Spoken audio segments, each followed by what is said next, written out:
Look at this. This is America's GDP in the last 6 months, and with the UK forecast to decline even further, a recession looks almost certain. And unfortunately, there's usually one thing that closely follows a recession. Unemployment in the UK has risen to its highest level for almost 2 years. Employers cut 159,000 jobs in September. We are likely to face a severe recession, and of course that will have an impact on employment. And it's already started, as Meta, Google, Nordstrom and Gap have all reportedly planned staff cuts. But what does that mean for us in the creative industry? What's the worst creative job to have in a recession? And probably most importantly, is there anything we can do about it? Firstly, let's get on the same page about what a recession actually is. Most countries see it as 2 consecutive quarters of negative GDP growth. But how and why does negative growth affect us? Well, in its most basic form, it's like a set of dominoes, and the trigger can start in all sorts of places. But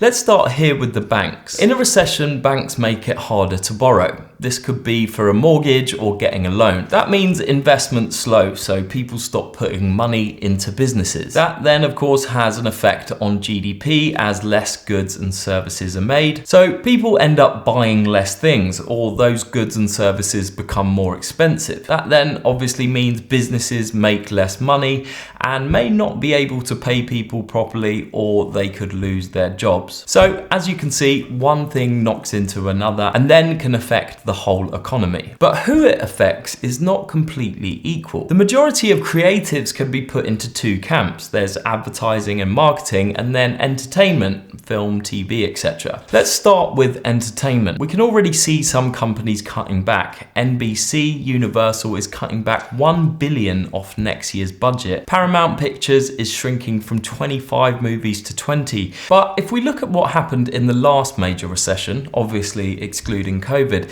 it tells a slightly different story. In 2008, when everything was going to shit, the film Iron Man came out on Blu-ray, selling over 500,000 copies in just 7 days, which was a record for that format. A lot of economists will say in the bad times, people still seek out the good times. They're just more cost-effective good times. People might cancel a holiday, but movies, video games and TV is a cheap form of entertainment. Okay, so relatively good news for entertainment, but what about advertising? Well, it's not great, to be honest. In 2008, ad spend dropped by about 17%. People were laid off and companies closed. But then if we look at this graph, we can see that advertising spend dropped across all media: television, radio, newspapers and digital.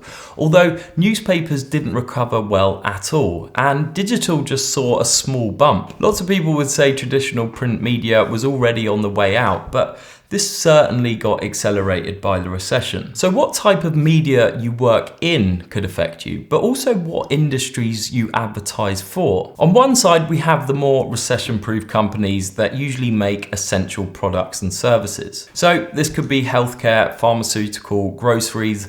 Baby products are pretty much entirely recession-proof. And then on the other hand, there are the companies we might want to be more wary of, anything classed as non-essential. So travel, hospitality, real estate, automotive, and basically manufacturing in general. These industries will often get hit quite hard, meaning they're likely to pull back on advertising spend. Okay, so before we cover how to recession-proof ourselves, let's quickly summarize. What industries you work in, what medium you work on, and what companies you work for will all have a part to play with how affected you will be. So an illustrator working in print for a travel magazine might not be his best place as an editor working on social assets for a healthcare company.